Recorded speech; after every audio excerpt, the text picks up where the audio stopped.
Hi, I'm Simon with AppliancePartsPros.com.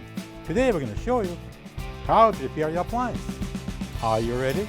Remember, anytime you work on your appliance, make sure it's unplugged or the circuit breakers are off so there's no chance of electrocution. In this video, we'll show you how to replace the freezer shelf in a hot point refrigerator.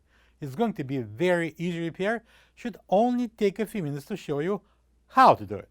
When you open up the package, you're going to get a new freezer shelf. This shelf is located inside the freezer compartment. It allows for an additional storage space. The main reason to replace the freezer shelf is if it's corroded or is simply missing. To get to the part, we need to open the freezer door. To remove the freezer shelf, we need to slide it to one side so we can release the opposite end. But first we need to push it up so we can place it in the upper position. So this side goes up and this one up. Slide it to the left, and as you can see, the right side is free. We can take it out.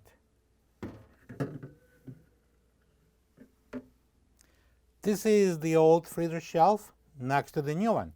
If you don't have this part, you can get it from AppliancePartsPros.com.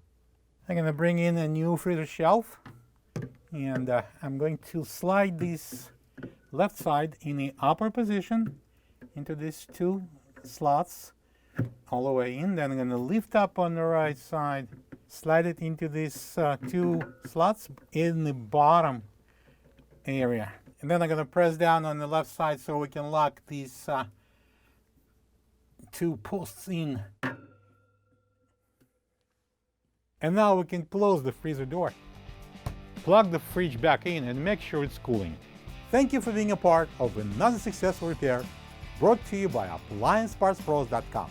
For any of your future appliance repair projects, please check out our other videos available on our site, on Facebook, on YouTube, and on Instagram.